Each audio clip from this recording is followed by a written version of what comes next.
I was stewing with anger as I drove along the road in Pennsylvania. Thick forests lay on either side of us, and it had been almost an hour since I'd last seen another car, as I think we were going around in circles. My best friend's girlfriend, Emily, was staring intently at a map, trying to figure out where we were. I had wanted to use GPS, but she had insisted that using actual maps was more beneficial. I locked eyes with my girlfriend, Chloe, in the rearview mirror, and she mouthed the words sorry, as the trip had been her idea.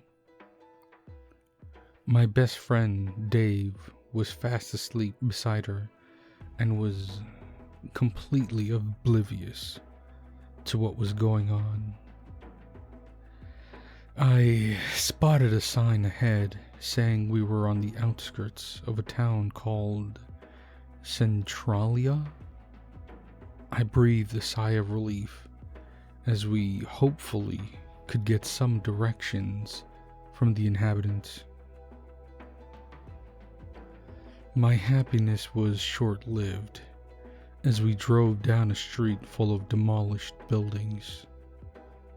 It looked like the town had been abandoned long ago. I slowed the car down to a halt as I watched a herd of deer cross directly in front of us. One of them stopped in the road and stared right at us.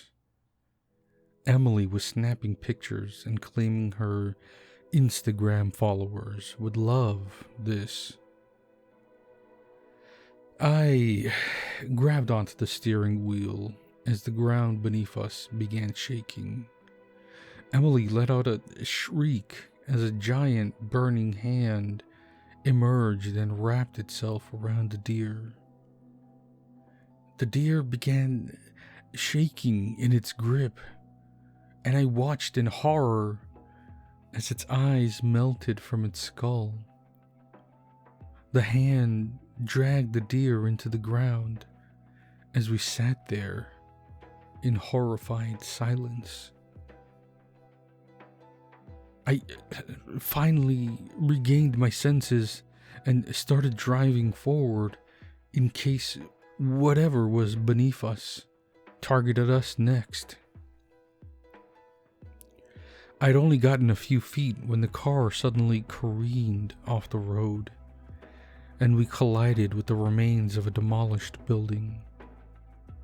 I ignored Dave's confused questions as I climbed out of the car to discover all of the tires had melted.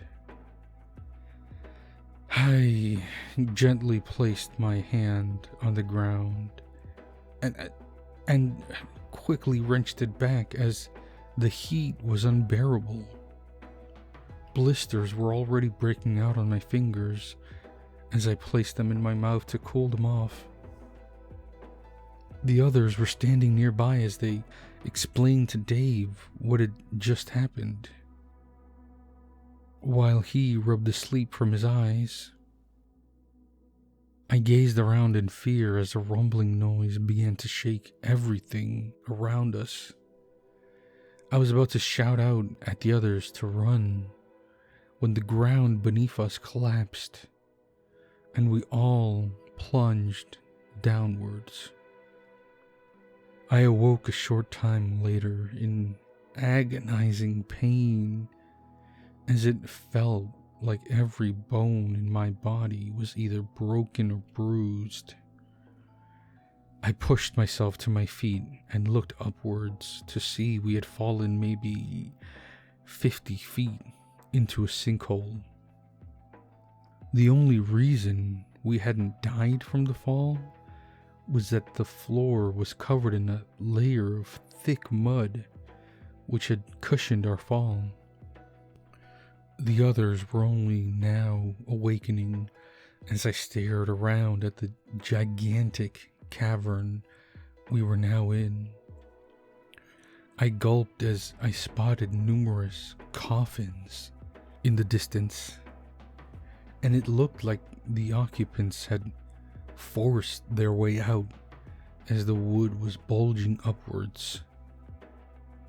I couldn't shake the feeling we were not alone, and I almost jumped out of my skin as I spotted a pair of orange eyes gazing back at me. I jumped backwards as someone emerged from the shadows and staggered towards us. Its body was gray like charcoal, and I could see little red lines covering it as if it was cooking inside its own body. It moved towards the others, and Emily and Chloe managed to jump out of the way. But Dave wasn't so lucky. The burning body reached up and gripped Dave's head in its hands. Dave began screaming as the smell of burning flesh struck my nostrils. Dave's screams quickly ebbed as his facial features slowly melted away, leaving a blackened husk. The burning body released Dave, and I expected it to sink to the floor, but it somehow stayed standing. I recoiled away as Dave's head raised, and a pair of orange eyes peered towards us. I grabbed Chloe and Emily's hands and began dragging them across the cavern, as whatever now possessed Dave trundled after us.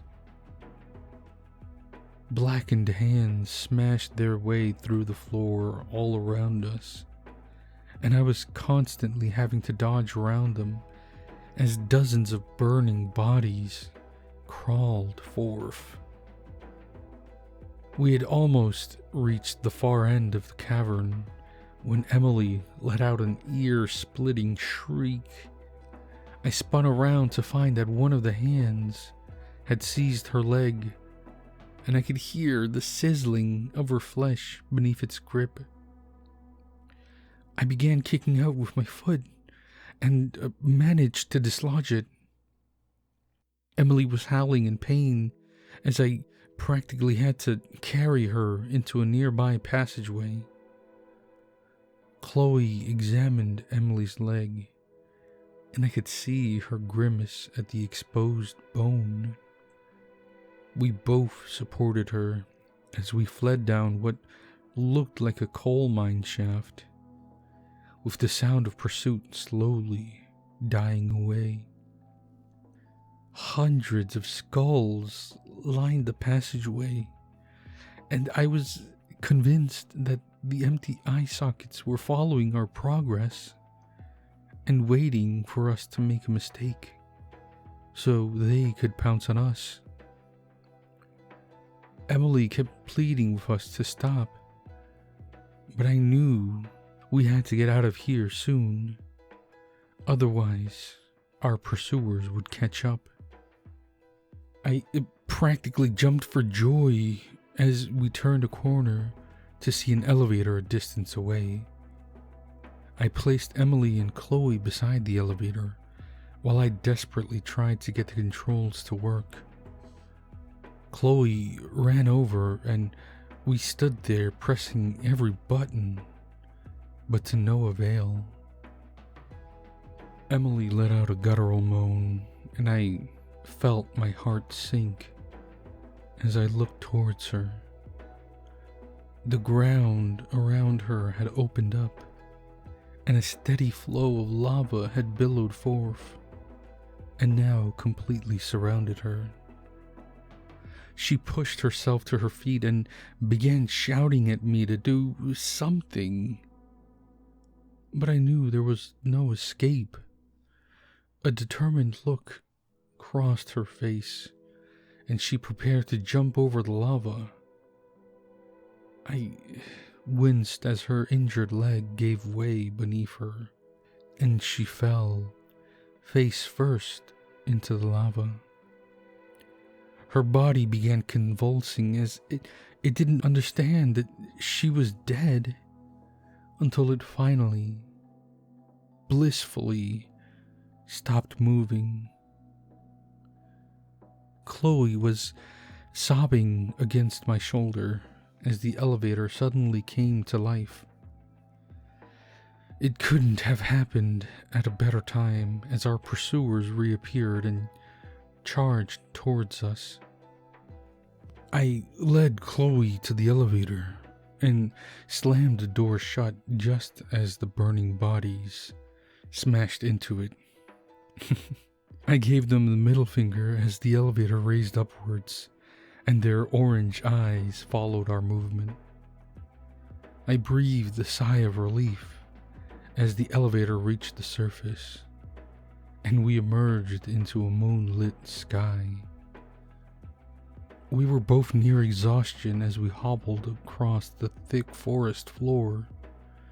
We had made it nearly halfway to the nearby road when Chloe's hand was suddenly wrenched from my own. I turned around and immediately recognized Dave's body, standing there with his arms wrapped around Chloe's neck. Tears were flowing down her cheeks and turning to a stream, and my heart broke as she mouthed the words, "I love you." I turned my head away as her once beautiful face was burned away. I raced across the clearing and climbed a nearby tree while hoping they wouldn't be able to follow.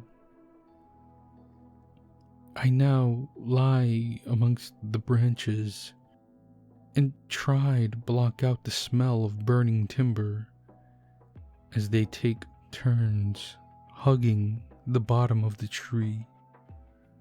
My gaze keeps shifting to what is left of Chloe and trying to decide if I should just jump down so we can spend the rest of eternity together.